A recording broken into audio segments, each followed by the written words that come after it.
പിതാവിന്റെയും പുത്രന്റെയും പരിശുദ്ധാത്മാവിന്റെയും നാമത്തിൽ ആമേൻ. നമുക്ക് പ്രാർത്ഥിക്കാം. അമ്മേ പരിശുദ്ധമ്മേ, അമ്മേ പരിശുദ്ധമ്മേ, ദൈവമാതാവേ, ദൈവമാതാവേ, കൃപാസനത്തിലൂടെ ഞങ്ങൾക്കും ഞങ്ങളുടെ ദേശത്തിനും അമ്മ മധ്യസ്ഥം തേടി തന്ന എല്ലാ അനുഗ്രഹങ്ങൾക്കും കൃപകൾക്കും ഞങ്ങളിപ്പോൾ ഹൃദയം നിറഞ്ഞ നന്ദി പറയുന്നു.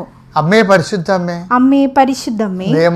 ദൈവമാതാവേ, 2004 ഡിസംബർ 7 ഉച്ച കഴിഞ്ഞ് 2:30 കൃപാസനത്തിൽ സംഭവിച്ച അമ്മയുടെ പ്രത്യക്ഷപ്പെടലിനെ കുറിച്ച് തിരുസഭയ്ക്ക് സമർപ്പിച്ചിരിക്കുന്ന പഠനരേഖകളുടെ സഭാത്മകമായ ആരംഭിക്കുവാൻ ഞങ്ങൾ പ്രാർത്ഥിക്കുന്നു. അമ്മേ പരിശുദ്ധമ്മേ, ഭൂസ്വർലോകങ്ങളുടെ രാജ്ഞിയായ അങ്ങേയ്ക്ക് പ്രപഞ്ചപ്രകൃതിയെ തന്നെ തിരുസഭ പ്രതിഷ്ഠിക്കുവാൻ ഈ പ്രത്യക്ഷീകരണം വഴി ഇടയാക്കി.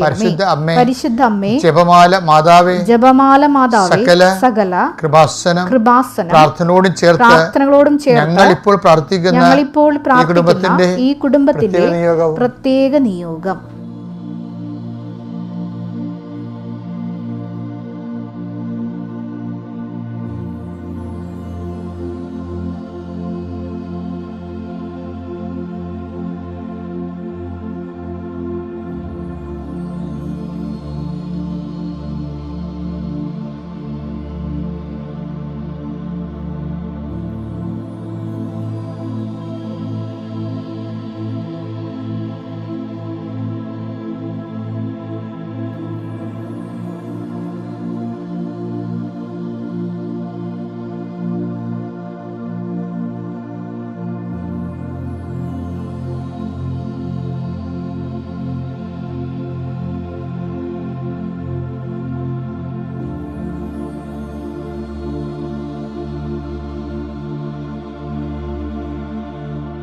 അമ്മയുടെ പ്രത്യക്ഷീകരണത്തിന്റെ അനുഗ്രഹവേളയിൽ ഞങ്ങൾക്ക് സാധിച്ചു തരുവാൻ കനിയണമേ.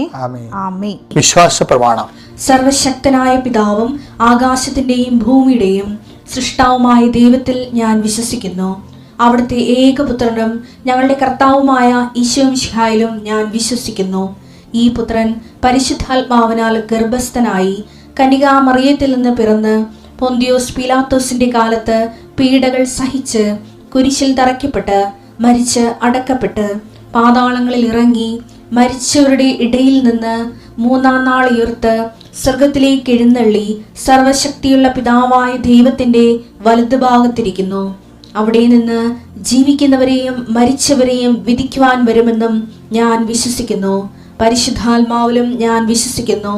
വിശുദ്ധ കത്തോലിക്കാ സഭയിലും പുണ്യവാന്മാരുടെ ഐക്യത്തിലും പാപങ്ങളുടെ മോചനത്തിലും ശരീരത്തിന്റെ ഉയർപ്പിലും നിത്യമായ ജീവിതത്തിലും ഞാൻ വിശ്വസിക്കുന്നു. ആമേൻ.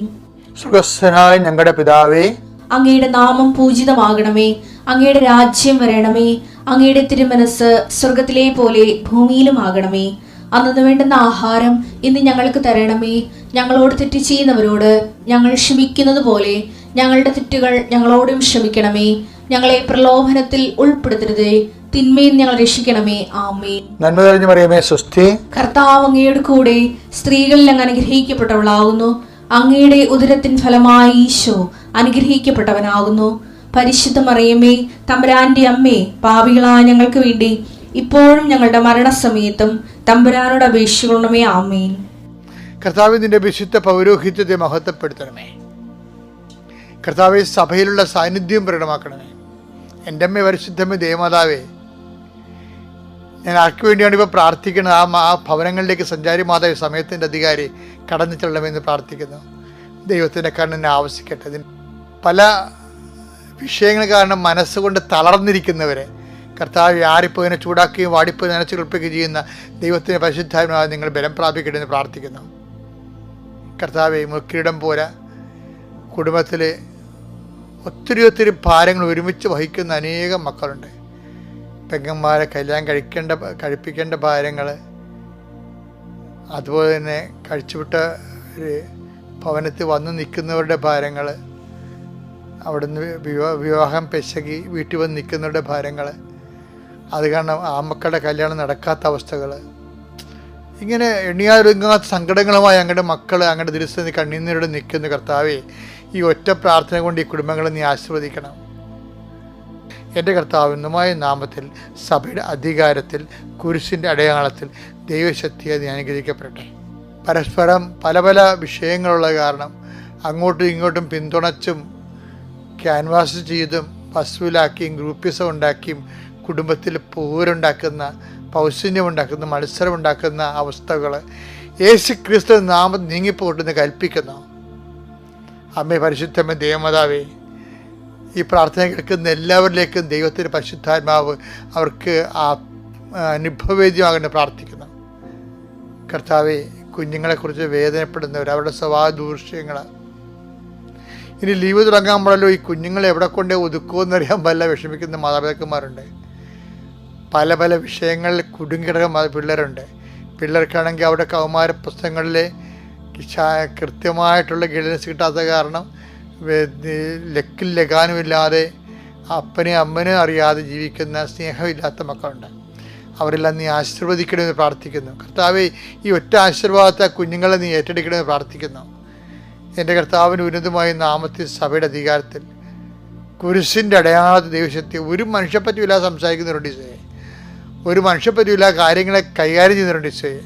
അവർക്ക് വേണമെങ്കിൽ കുറച്ചുകൂടി കരുണ കാണിക്കാമായിരുന്നു, കുറച്ചുകൂടി അവർക്ക് മറ്റുള്ളവർക്കൊരു എയർ കൊടുക്കുന്ന രീതിയിൽ, ഓക്സിജൻ കൊടുക്കുന്ന രീതിയിൽ അവർക്ക് പെരുമാറാമായിരുന്നു. മനഃപൂർവ്വം പെരുമാറാതെ ദുഷ്ടബുദ്ധിയോടുകൂടി കർത്താവെ മർക്കട മുട്ടിയോട് നിൽക്കുന്നവരുണ്ട് ഈശോയെ. അവരെ നീ പ്രത്യേകം ആശീർവദിക്കണം പ്രാർത്ഥിക്കുന്നു. എൻ്റെ കർത്താവിൻ്റെ ഉന്നതമായ നാമത്തിൽ നിങ്ങളുടെ ഇന്നത്തെ യാത്ര ശുഭദീർഘമാകട്ടെ. എൻ്റെ കർത്താവിൻ്റെ ഉന്നതമായ നാമത്തിൽ നിങ്ങളുടെ ഇന്നത്തെ സംസാരങ്ങൾ, ചർച്ചകൾ, തീരുമാനങ്ങൾ, മീറ്റിങ്ങുകൾ എല്ലാം കർത്താവിന് ആശീർവദിക്കപ്പെടട്ടെ. എൻ്റെ കർത്താവ് ഉന്നതമായ നാമത്തിൽ നിങ്ങളുടെ ഭാഗത്തുനിന്ന് ഒരു തീരുമാനം ആവശ്യപ്പെടുന്ന, ഒരു സംസാരം ആവശ്യപ്പെടുന്ന, ഒരു ആലോചന ആവശ്യപ്പെടുന്ന ആരെങ്കിലും ഉണ്ടെങ്കിൽ നിങ്ങൾക്ക് അവർക്ക് നല്ല ഉപദേശം കൊടുക്കുവാനും അത് നിങ്ങൾക്ക് തന്നെ ഭാവിയിൽ ഗുണം ചെയ്യാൻ പറ്റുന്ന രീതി കർത്താവ് നിങ്ങളെ ക്രമീകരിക്കാൻ പ്രാർത്ഥിക്കുന്നു. എൻ്റെ കർത്താവ് ഉന്നതമായ നാമത്തിൽ സഭയുടെ അധികാരത്തിൽ കുരിശിൻ്റെ അടയാളത്തിൽ ദൈവശക്തിയെ നീ അനുഗ്രഹിക്കപ്പെടട്ടെ. പ്രിയപ്പെട്ടവരെ, അതായത് ഇപ്പോൾ ഈസ്റ്റർ ഒക്ടോബറിനെ കുറിച്ച് ഞാൻ ഇന്നലെ സംസാരിച്ചത്. ഇത് ഈസ്റ്റർ കാലമാണ്. ഇങ്ങനെ ഒരു ഈസ്റ്റർ കാലം കഴിഞ്ഞു പോവുകയാണ്. കേരളത്തിലിപ്പോൾ എന്താ സംഭവിക്കണത്? കേരളത്തിൽ ക്രിസ്ത്യാനികളെല്ലാം നല്ല ശതമാനം പേര് ചെറുപ്പക്കാർ രാജ്യം വിട്ടു പോവുകയാണ്. അല്ലേ, ഈസ്റ്റർ കാലത്ത് ഞാനൊരു വീഡിയോ കണ്ടായിരുന്നു. കാര്യം നാട്ടിലെ പള്ളിയിൽ ആൾ കുറഞ്ഞാൽ എന്താണെന്ന് അറിയാവോ എന്ന് ചോദിച്ചുകൊണ്ട് ഒരു വീഡിയോ ഇട്ടിട്ടുണ്ട്. ഈ ആൾക്കാരൊക്കെ എവിടെയാണ് ഇപ്പോൾ അറിയാവോ എന്ന് നോക്കിയപ്പോൾ അവൻ ഈ ആസ്ട്രേലിയയിലെ മെൽബോണിൽ ഒരു ഈസ്റ്റർ ആഘോഷം കാണിക്കുകയാണ്. ഒരു 3000 ക്രിസ്ത്യാനികളുണ്ട് അവിടെ. അപ്പോൾ ആസ്ട്രേലിയ എന്ന് വെച്ചാൽ ഏറ്റവും കുറവ്, ഇന്ത്യയിൽ നിന്ന് പോയിട്ടുള്ള ഏറ്റവും കുറവ് മലയാളി പോയിട്ടുള്ള സ്ഥലമാണ് ആസ്ട്രേലിയ. അവിടെ 3000 ഉണ്ട് മലയാളികൾ. അപ്പോൾ ഇങ്ങനെ ഓരോ രാജ്യം എടുത്തു കഴിഞ്ഞാൽ നമ്മുടെ പള്ളിയിലെ പകുതി മുക്കാലും യൂത്തുകളൊക്കെ പോയി പോയിരിക്കുക, മറ്റു സ്ഥലത്തേക്ക് പോയിരിക്കുക. പക്ഷേ അതേസമയം തന്നെ മറ്റ് സമുദായങ്ങൾ ഇവിടെ വളർന്നും ഇവിടെയുള്ള ജീവിത ഉപാധികൾ കണ്ടെത്തിയും അവനിവിടെ വികസിച്ച് വരികയും ചെയ്യും. നമ്മൾ ഈ 18% എന്നുള്ളത് കുറച്ച് കഴിയുമ്പോൾ ഈ 12% മാറും.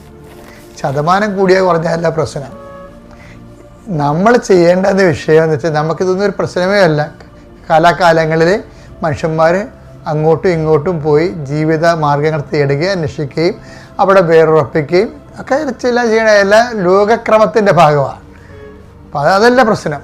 ഞാൻ പറഞ്ഞു വരുന്നതിൻ്റെ കാരണം, നമ്മൾ ഈ അപ്പോസ്റ്റിക് ചർച്ചാണെന്നല്ലേ പറയണത്. തോമാസ് ലീഗയുടെ സഭയാണ് നമ്മളെന്ന് പറയണം പൊതുവെ. അല്ലെങ്കിൽ ലാറ്റിൻസ് ഒഴിച്ച് ബാക്കിയെല്ലാം, ലാറ്റിൻസിൻ്റെ ഒരു ഭാഗം മുഴുവനും തോമസ് ക്രിസ്ത്യൻസ് തന്നെയാണ്. പക്ഷേ പിന്നെ എൻ്റയർ മാർത്തോമ ക്രിസ്ത്യൻസ് ഒത്തിരി പേരുണ്ട്. എങ്കിലും നമ്മൾ 2.5% ഇവിടെ ഉള്ളത്. 2000 കൊല്ലങ്ങളായിട്ടാണ് ഉള്ളത്. എന്താ കാര്യം? നമ്മൾ ആരാധനാക്രമ കേന്ദ്രീകൃതമായ ഒരു സഭയായി ആരാധനക്രമം അനുഷ്ഠിച്ചും അതിൻ്റെ വള്ളിപുള്ളികൾ തെറ്റാതെ അത് പരികർമ്മം ചെയ്യും. അതിന് സഭയേക്കാൾ കൂടുതൽ സമുദായങ്ങൾക്ക് സഭയേക്കാൾ സ്ഥാനം കൽപ്പിച്ചുമൊക്കെ നമ്മൾ ജീവിച്ചു കഴിഞ്ഞപ്പോൾ നമ്മളിങ്ങനെ 2.5% നിൽക്കും. ഉയർത്തെഴുന്നേൽപ്പിന് കൃത്യമായ സാക്ഷ്യം വരണില്ല.